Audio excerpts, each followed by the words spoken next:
Olá, muito bom dia a você que está conosco aqui pelo Notícias Agrícolas, no ar nosso boletim de acompanhamento do mercado do boi. Um mercado que vem seguindo estável aí nos preços, principalmente em São Paulo, a gente tem visto essa manutenção dos preços da arroba do boi na casa dos 315 até 320 para o boi de exportação. E a gente quer entender até quando isso deve continuar. E mais que isso, essa estabilidade dos preços tem sido promovido principalmente pelo alongamento das escalas, né? Frigoríficos estão conseguindo aumentar as escalas de abate e com isso estão conseguindo evitar novos ajustes positivos de preços.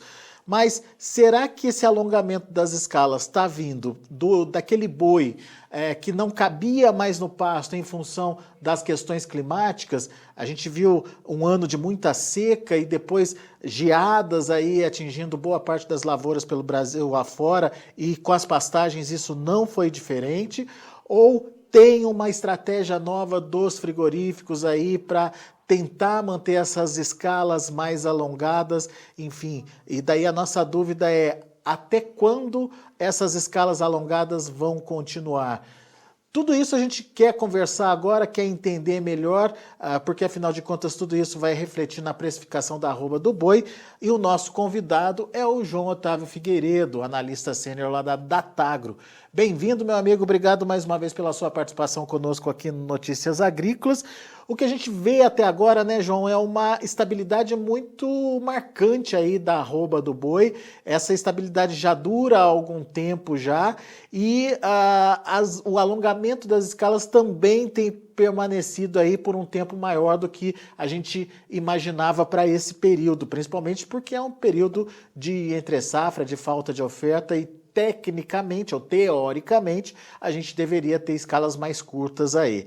Eu queria entender essa dinâmica de escala e precificação e entender mais do que isso, o que a gente pode esperar aí para o futuro e principalmente para a precificação da arroba. Seja bem-vindo, meu amigo. Alexander, muito obrigado. Bom dia, boa tarde para nossos telespectadores, todos que nos acompanham no canal Notícias Agrícolas. É um prazer falar com vocês. Alexander, você tem razão, realmente a gente está registrando aí há cerca de 2, 3 meses o preço da arroba numa estabilidade. O nosso balizador GPB da Tagro, que a gente fez o lançamento recente do aplicativo, estamos muito contentes, estamos recebendo um volume bastante expressivo de negociações nos últimos 2 meses. Agradeço e faço esse apelo para que todos os pecuaristas continuem se registrando no balizador, no aplicativo, se informando suas negociações, porque é isso que traz transparência e consegue trazer para a gente a realidade de mercado mais verdadeira possível, né? O que a gente observou nesse range 315, 320 dos negócios reportados, como você comentou, Alex, a gente teve aí um ano de clima muito complicado, é a maior seca no centro-sul do Brasil nos últimos 90 anos. Fomos coroados com 3 geadas nesse ano, que está afetando muito não só as pastagens, mas o canavial também, como a gente acompanha bastante no Datagro, desafio de grãos também. Então a gente vê que foi realmente um ano climático dos mais desafiadores. Então isso aí fez que foi um dos fatores também que fez que as escalas ficassem preenchidas nesse momento. A gente teve um alongamento, chegou a quase 10 dias de escalas, teve uma pequena redução nessa semana aqui de 2 dias, está só de 9 para 7. Então foi interessante que a gente vê que a escala reduziu um pouquinho, mas ela se manteve um pouco mais confortável para a indústria, né? E esse era um fator que a gente não vinha observando no mercado nos últimos 12 meses, 14 meses, né? A gente vê o pessoal operando com um pouco mais de conforto e isso foi o principal drive para essa estabilidade de preço. O que a gente também observa, Alexandre, a gente vê que o preço da arroba de janeiro para cá teve uma elevação de 15%. Dia 1º de janeiro de 2021 para o dia 4 de 8 de 2021 foi uma elevação de 15,24%. Se a gente olhar o preço da arroba um ano atrás, teve uma valorização de 41%. Então isso é bem interessante, porque a arroba do boi gordo teve um ramp-up de preço nos últimos 2 anos muito positivo. E nesse instante, parece que o mercado encontrou um ponto de equilíbrio. A gente não está conseguindo, no médio até curto prazo, ver grandes variações no preço da arroba. A gente vê os dados de exportação, o mercado externo se mantém aquecido, a China continua sendo o principal comprador da carne brasileira, com mais de 60% do destino da nossa carne. A gente vê que em termos de receita, né, de preço médio da arroba em dólar, aumentou 33%. Você fala, pô, os caras estão realmente tendo resultados financeiros muito interessantes. Mas o preço da arroba do boi valorizou quase 40% em um ano. Então, em termos de margem, a gente vê que a indústria faz muita conta, né? Ela manteve o ponto, ó, até 320 aqui eu consigo manter uma margem justa para exportação, minhas escalas estão preenchidas nesse momento, resultou o quê? Um julho aí que quase bateu o recorde do ano passado, de 166 mil toneladas exportadas contra 169 mil toneladas do ano passado. Então a gente vê que a exportação se mantém aquecida, a gente vê que os chineses continuam nesse apetite, não só os chineses, né, mas a gente vê a conjuntura do mercado internacional como um todo, dada a vacinação caminhando aí em galopante no mundo, não só as principais economias, mas em países menores também, a gente vê que o cenário de déficit de proteína cada vez aumenta, porque com a retomada do mercado mundial, consequentemente a demanda por alimentos vai aumentar. E o Brasil tem sido o principal exportador nesse momento aí, se posicionando como um forte player de exportação de proteína animal, não só de boi, mas de outros também, como suínos e frangos, estão tendo performances bem interessantes. Então, a gente vê que nossos fatores, como nossos vizinhos na Argentina, aqui estão com problemas políticos bem graves, muitas plantas sendo fechadas nesse momento. Então, vários fatores levam a gente à construção de um cenário otimista para o final do ano. A gente vê as telas futuras no mercado da B3, estou com a minha tela aberta aqui do Catago Markets nesse momento, a gente vê dezembro aí 329, novembro 330, a gente vê que o mercado tem um espaço para que tenha novas altas. Né? A gente vê que a expectativa do governo é que a gente, até o final de agosto, consiga vacinar com primeira dose quase 100% da população adulta e com segunda dose até o final de novembro. Então, esses fatores levam que a gente possa ter um final de ano mais construtivo. Mas, nesse momento, a mensagem para o pecuarista, para a indústria agora, que a gente observa no balizador do nosso dia a dia, aqui, com muitas negociações registradas, é esse mercado operando nessa faixa de 315, 320, e acho que é um ponto de equilíbrio de margem que dá suporte interessante para a indústria e também para o pecuarista, que também tem uma gestão da porteira para dentro equilibrada, consegue ter mais remunerativas. Então, a gente vê que esse mercado passa a operar aí nessa estabilidade, a rua do boi andando de lado nesse momento. Pois é. Essa estabilidade, muitas vezes, ela tem sido mantida pela questão das escalas, que, como você bem pontuou, tem variado aí, mas variado pouco e variado de uma forma positiva aí para as indústrias, de forma alongada até. No primeiro momento, a gente entende que essas escalas elas foram preenchidas principalmente por esses animais que não tiveram, né, a sua... digamos, que tiveram as suas pastagens dizimadas aí pela questão do frio ou da própria seca, e eles acabaram fazendo parte dessas escalas. Mas e a partir do momento que esses animais não estiverem mais nas escalas? Os frigoríficos vão continuar mantendo escalas longas? Tem estratégia para isso, João? Esse é um fator muito interessante, porque é o seguinte, as escalas foram alongadas, foram preenchidas, muitos pecuaristas, muitas pessoas da indústria imaginavam que a gente pudesse começar esse segundo semestre com uma alta de preço, pudesse romper essa barreira de 320, né? Ela não foi tão rompida, a gente encontrou uma estabilidade de preço nesse patamar. O que as indústrias, a pergunta que fica a elas, até quando elas vão conseguir manter essas escalas preenchidas? Muitas indústrias têm um movimento muito interessante de muitos players grandes do mercado estarem ampliando seus próprios confinamentos, né, para depender um pouco menos de matéria-prima de terceiros, então esse movimento que vem ocorrendo. Realmente o fator climático pesou bastante agora, porque o pouco pasto que tinha foi dizimado com as geadas, então quem tinha gado terminado no pasto acabou entregando o seu gado nesses momentos, porque não valia a pena segurar mais o seu gado no campo. Então a pergunta que vai ser importante também, qual que vai ser o apetite dos confinadores também para esse segundo giro, né? Quem vai conseguir fechar gado agora? Os desafios continuam, o clima continua complicado, os preços de insumos estão elevados, o mercado de grãos está aí bem aquecido, a gente está tendo hoje o evento de abertura de safras de grãos, soja, milho e algodão da Datagro, discutindo esses temas todos, é um evento online gratuito para quem quiser acompanhar, eu estava acompanhando até agora que as principais palestras realmente tem um cenário que continua desafiador para os preços de commodities dos grãos, então isso aí vai ser um fator também que quem vai dizer se as indústrias vão conseguir manter essas escalas preenchidas é a própria oferta dos pecuaristas. A gente observa que nesse momento há uma retenção de fêmeas importantes, parte dos pecuaristas, a gente está no final do ciclo pecuário, e muita gente, quem pode, está fazendo a retenção dessas fêmeas, né, para poder ajustar a oferta. Realmente a oferta de gado continua restrita, não temos abundância de gado no campo. o que pode acontecer? A gente vai cada vez mais tendo sintomas no mercado de abertura.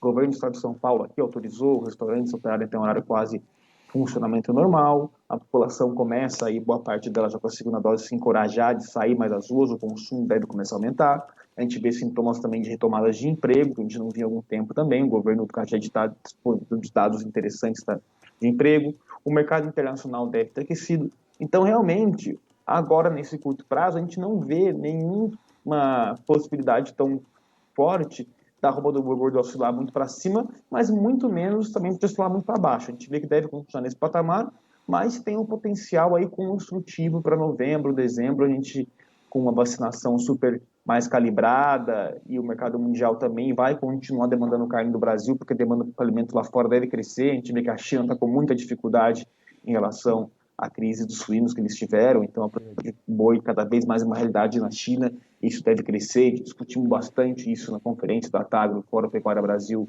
com importantes players da indústria, né? E as indústrias também estão se preparando cada vez mais para vender carnes mais premium lá fora. Então, realmente, é um momento de transformação na pecuária do Brasil. A gente vê que a gente está mudando muito a maneira de se cultivar gado no campo, não é da mesma maneira que a gente criava no passado, a criação mudou muito, está cada vez mais tecnificada. A gente vê esse movimento que os confinamentos grandes, que são muito estruturados, estão ampliando, e pessoal que eram menos tecnificados, como semi-confinamentos, quem fazia um trabalho um pouco mais amador nesse momento, acabou não conseguindo sobreviver. Então, realmente, é um momento de transformação do campo e a gente vai ter um gado do pecuarista, por parte dele, muito cada vez mais de qualidade, e a indústria também cada vez mais se posicionando lá fora. Então, realmente, a gente vai acompanhar um ano interessante aí, mas de fato acho que a gente tem um novo patamar de preço do boi. O boi não volta para trás também mais não.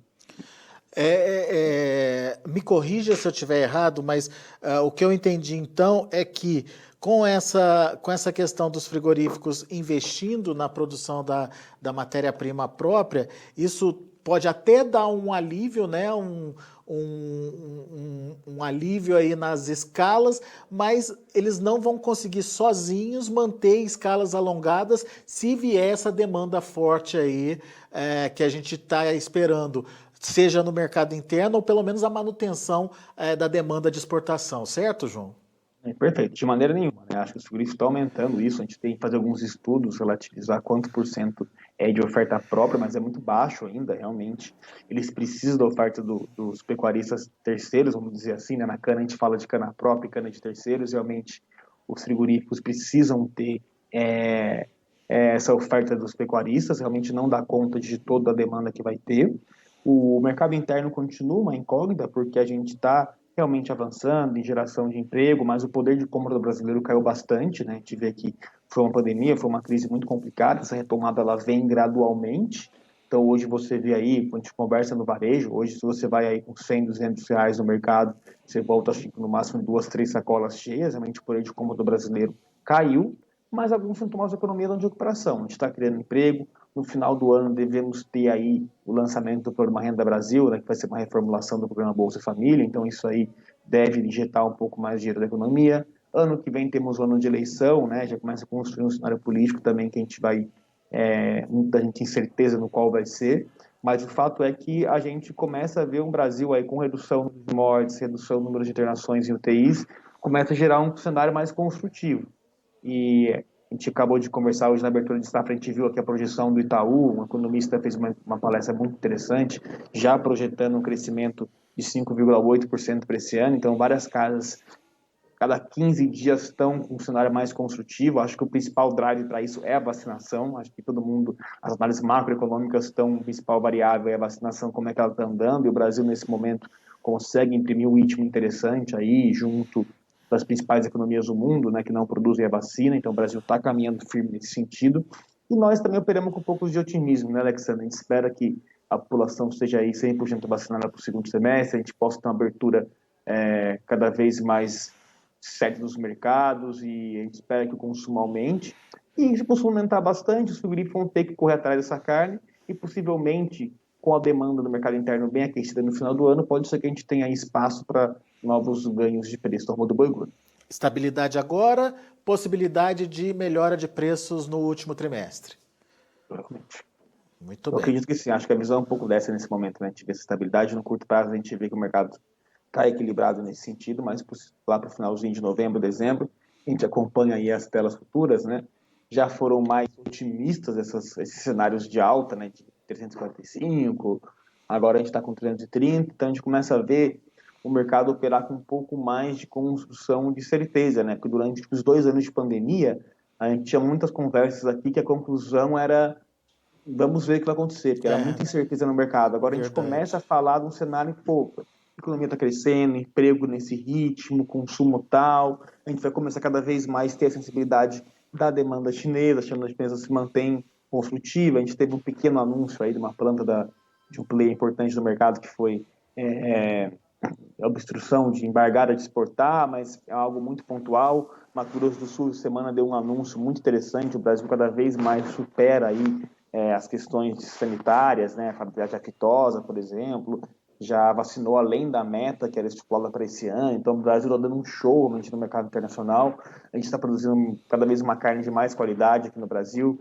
a gente fica até brincando com alguns amigos argentinos que tiveram na conferência, né, a gente cada comendo já uma carne de mais qualidade, prêmio no Brasil que na Argentina hoje, a gente está aí na frente nesse sentido também, então é um cenário muito construtivo pecuária, é um cenário que o pessoal vai ter que realmente fazer muita conta. Apesar de ser construtivo, ele é muito desafiador também.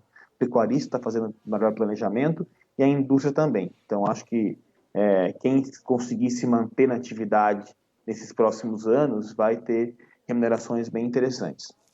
Bom, então a gente tem esse cenário da demanda, que pode melhorar a demanda interna se houver essa recuperação econômica e que, no mínimo, a gente tem aí uma manutenção da demanda externa, porque a nossa carne segue bastante competitiva. Mas e a questão da oferta, João? Olhando o que a gente está vendo, o que a gente consegue enxergar hoje, e projetando isso para o futuro, a gente vai ter animais suficientes ou a ponto de atender uma demanda crescente? Eu acho que assim, né, a oferta, né, ela se equilibra muitas vezes com o preço, né? Que a gente vê que começa a subir bastante os preços, a demanda começa a dar sinais de algum enfraquecimento. Não é o que a gente vê nesse momento. A gente vê que tudo tem para que a demanda se mantenha aquecida. O mercado externo, a gente vai ter um fator importante que é o câmbio. A China está comprando. A China fez uma coisa muito interessante no mercado. Ela equalizou praticamente o preço da arroba em dólar, né, dos principais players, né. A gente conversava muito isso na conferência, junto com o painel que a gente fez junto com o Leandro Bovo, com o Breno Maia, desse movimento que a China conseguiu organizar, né. Ela fez uma equalização do preço em dólar da arroba do boi gordo. A gente vê que está operando nesse sentido, porque realmente ela é o principal player comprador dessa matéria-prima no momento.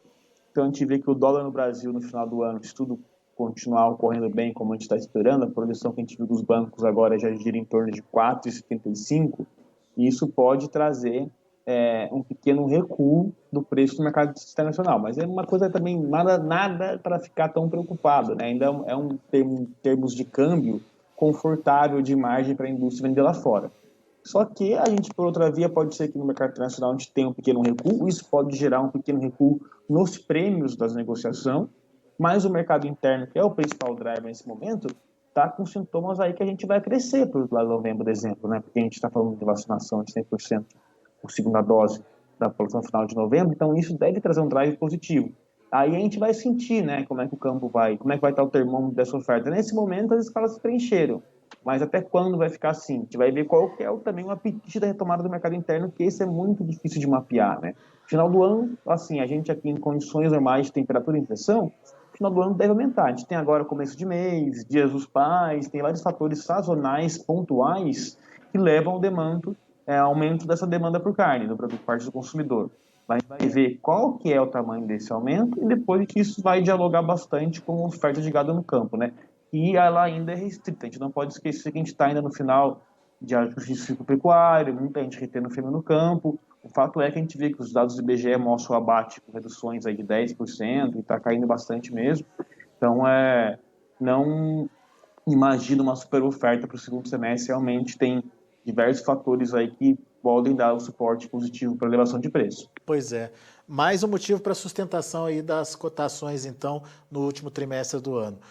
Boa análise, João, meu caro. Muito obrigado pela sua participação aqui com a gente no Notícias Agrícolas. Volte sempre, João. Alexander, muito obrigado. É sempre um prazer falar com vocês. Reforço o convite para todos baixarem o nosso aplicativo aí. Quem for pecuarista pode entrar em contato com a equipe, comigo, com o Beto, com o Vitório, para pegar o cupom para poder acessar o aplicativo de maneira gratuita. Então, e reportar seus negócios, acho muito importante. Quanto mais ferramentas para o mercado, quanto maiores levantamentos de preço, quem ganha é o pecuarista. Então, a gente vai ter que poder comparar, né? Acho muito legal a gente ter esses indicadores comparativos hoje, porque falam que o melhor indicador é a média de todos, né? Então, a gente vai poder cada vez mais ter essa contribuição para o mercado, e obrigado pelo espaço de vocês. Valeu, João Otávio. Um abraço, meu amigo. Até a próxima. Um abraço. Tchau, tchau. Boa tarde. Tá aí, então, Mercado do Boi, aqui com a gente no Notícias Agrícolas, análise do João Otávio Figueiredo, lá da Datagro. Vamos ver os preços, vamos ver como estão as negociações lá na B3 Mercado Futuro. De olho na tela, então. Olha aí o agosto caindo, R$ 317,30, 0,11%. Setembro ajustado nos R$ 321,40. Outubro subindo, 0,17% a R$ 325,55. E o novembro, sem movimentação, R$ 330. Olha o horário ali, 8 horas da manhã, sem movimentação, portanto, 0,17% de queda é a queda já registrada no dia de ontem. O indicador CPEA fechou ontem a R$ 315,40, com queda de 0,25%. Esses são os números disponíveis aí do mercado do boi nesse momento, mercado ainda em andamento, portanto, sujeito a ajustes dos preços. A gente vai ficando por aqui, agradeço a sua atenção e a sua audiência. Na sequência tem Tempo e Dinheiro com João Batista Olive, aqui no Notícias Agrícolas. Se inscreva em nossas mídias sociais. No Facebook, Notícias Agrícolas. No Instagram, @Notícias Agrícolas. E em nosso Twitter, @Norteagri. E para não perder nenhum vídeo, não se esqueça de nos acompanhar no YouTube e na Twitch, Notícias Agrícolas Oficial.